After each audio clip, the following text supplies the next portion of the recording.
So one more thing I want to tack on about the House on the Rock is there's a strange smell in the place, which is to be expected. It's old. There's many parts of it. There's all these different collections. There's dust. There's probably water damage over the years. There's just the sheer amount of humanity that goes through there. Last fourth of the tour, I started smelling this really sweet, rotten vanilla smell. And it kind of stayed with me. It stayed in my nostrils. And a lot of the other smells kind of came and went, but that one just kind of hung on.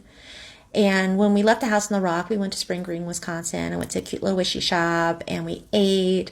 And like 2 hours into our trip back home, I was still smelling it. And my partner was like, yeah, I smell it too. Now, scientifically speaking, it possibly clung to me because maybe it was damp. It didn't feel damp or humid that day, but maybe. But metaphysically speaking, usually when a smell hangs on to me, it's because there's something energetically that is hanging on to me. So I kind of made a little bit of a note of that, but I still didn't think very much of it. So we came back home, and at this point in the story, it is important to note that despite the cemetery in our backyard, there are usually no unwelcome energies in our house. So maybe a day or two after we get home from Wisconsin, my partner was napping in the basement, and he came up very bewildered. He had been woken up by a voice saying his name next to his ear, a male voice saying his name next to his ear. I was like, well, that's kind of weird. And then a little later that week, it happened again in our bedroom. A voice woke him up saying his name right next to his ear and freaked him out. I was like, okay, that's a little strange that that's happened twice.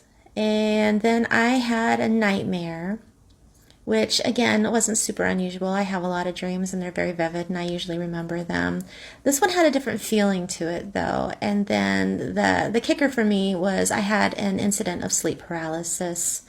And I do not have sleep paralysis in this house ever. At this point, I'm sure that some of you will be very disappointed that I did not let it escalate to have any more great story to tell.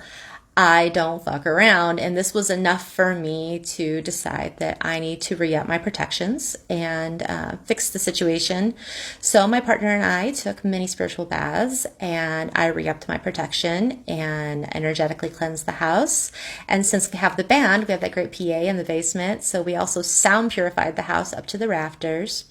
And since then, everything has been calm and normal, no more further incidents. Now, you can believe what you like. I personally believe that something followed us home from the House on the Rock, and I also have deep suspicions that it has something to do with the fucking mannequin.